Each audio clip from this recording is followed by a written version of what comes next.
Hello, this is Ken Fryer, Chief Investment Officer of Atlas Capital Advisors, joining you from beautiful San Francisco, California. This is a presentation about ideas to avoid getting clobbered in the next bear market for public equities.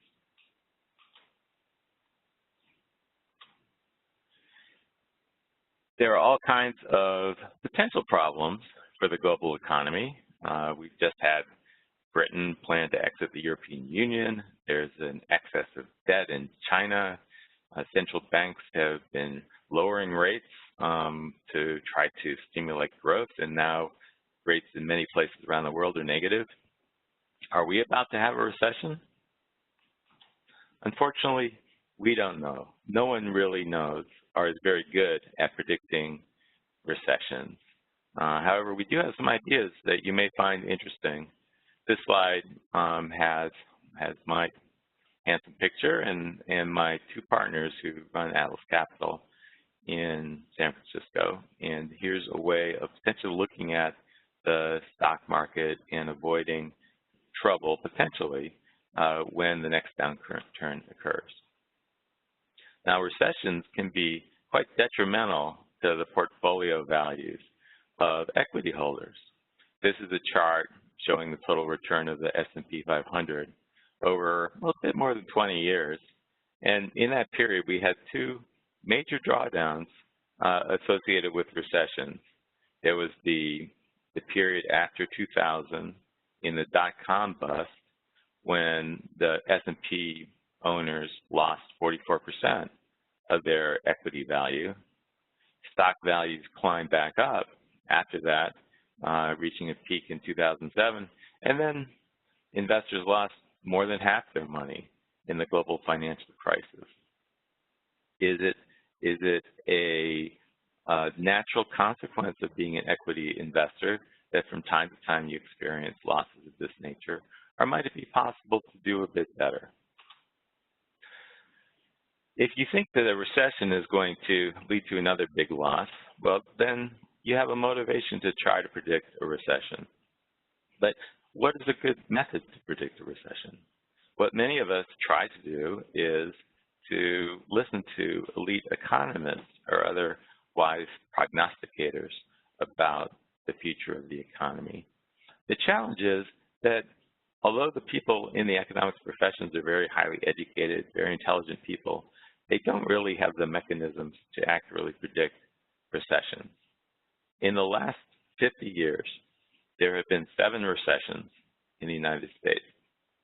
And the number of times that the consensus of economic forecasters thought there was going to be a recession is exactly 0. You can expand that observation outside the U.S.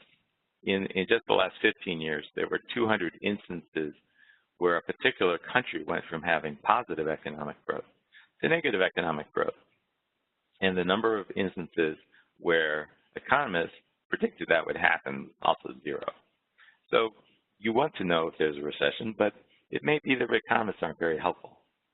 Another possibility is to look at price action, and you might have something to work with there.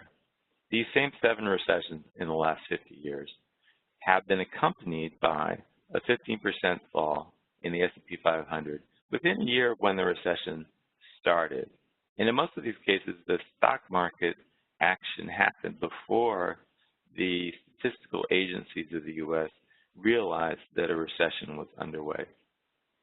There were 5 other times in the last 50 years where the S&P 500 fell 15% and no recession ensued. So an economist made a quip, something like the stock market has predicted 12 of the last 7 recessions. So it's amusing, like it's a joke, like why would people pay attention to the stock market as a forecaster?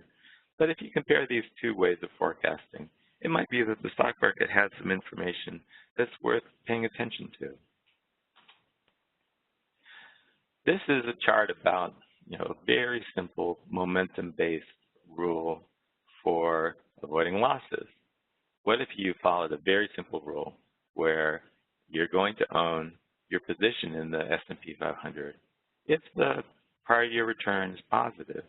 And if it's not positive, you're going to own Treasury bills and wait for a recovery before you go back in.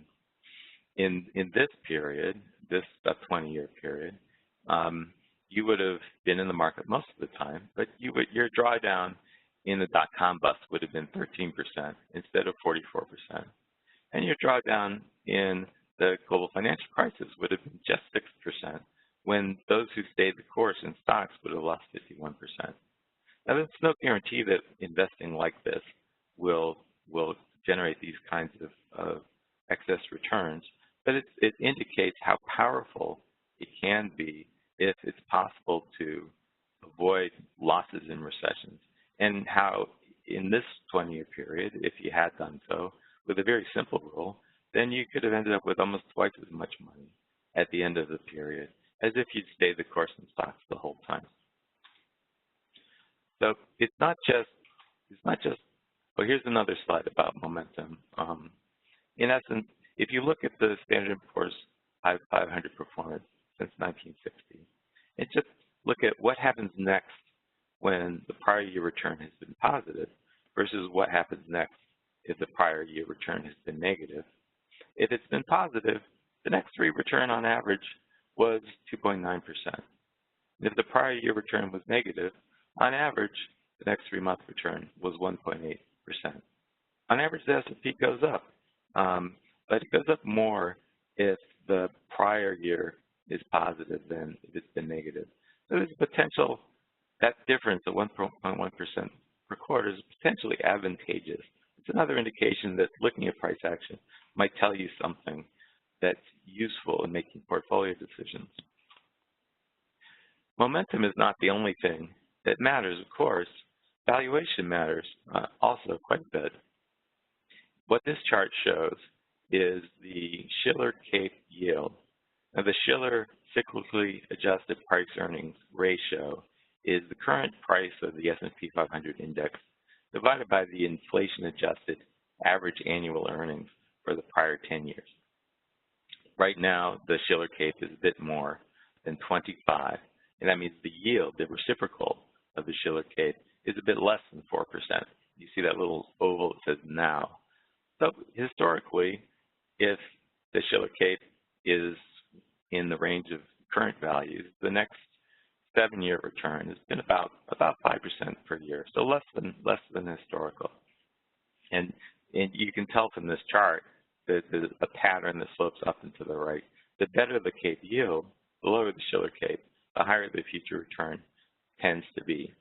So what if we combine both momentum ideas and value ideas in making equity market decisions?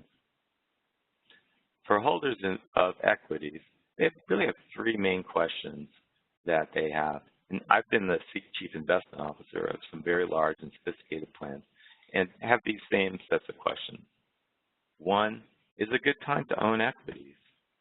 2, if I own equities, how do I want to allocate my equities across markets? How much should be in the U.S. versus Europe versus Asia versus emerging markets? If my equity holdings include non-U.S. positions, then what should I do about the currency risk that comes with those positions? So we have an idea about how to address all these questions in one coherent strategy. First of all, we strongly believe that investing globally makes sense, particularly in today's market environment. Secondly, one can create alpha from beta management.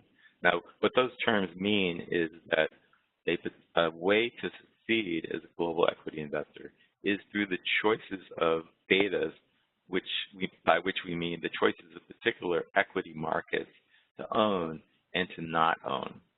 The most important part of own versus not own is the not own part.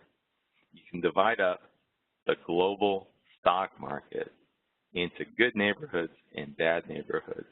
And avoiding the bad neighborhoods, which are bad on a combined momentum and value basis, is a potential way to improve your results as an equity holder.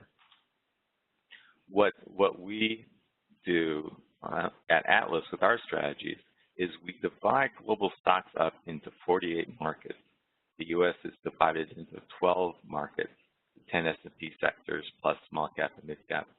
Then there's 36 other markets that we evaluate. So every country from Japan, UK, France, Germany, all the countries, emerging market and developed market alike, you can judge every market on momentum and judge every market on value.